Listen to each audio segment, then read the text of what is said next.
So water drops fall from a tap, okay.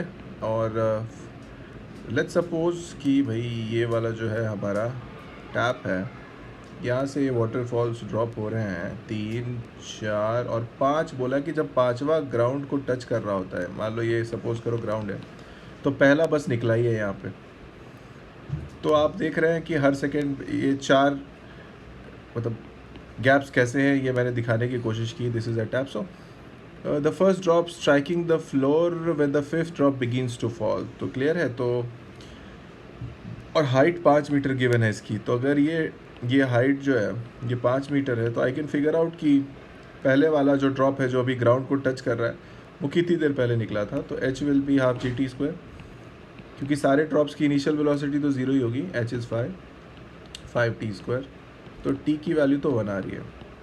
मतलब ये वाला ड्रॉप जो आखिरी ड्रॉप है ये 1 सेकेंड पहले यहाँ से निकला था।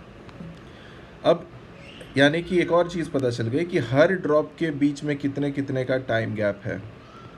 यहाँ पे कितने टाइम गैप्स हैं? 4। तो हर ड्रॉप के बीच का अगर मैं टाइम गैप फिगर आउट करूँ तो that will be 1 second by 4, 1/4 second.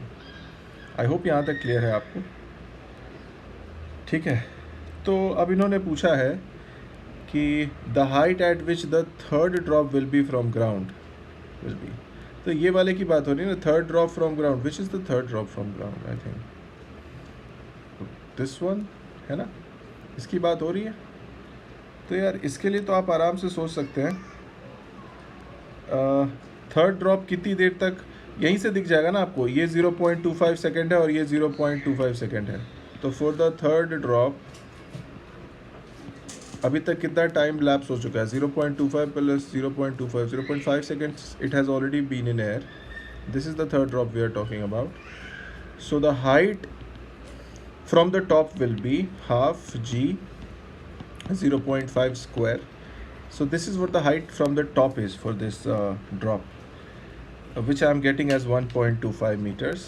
So from the ground पूछा है, तो अगर top से ये height 1.25 है, so naturally from ground it will be 5 minus 1.25 because the total height is 5. So the final answer to this question is 3.75 meter, which says option number 4 here.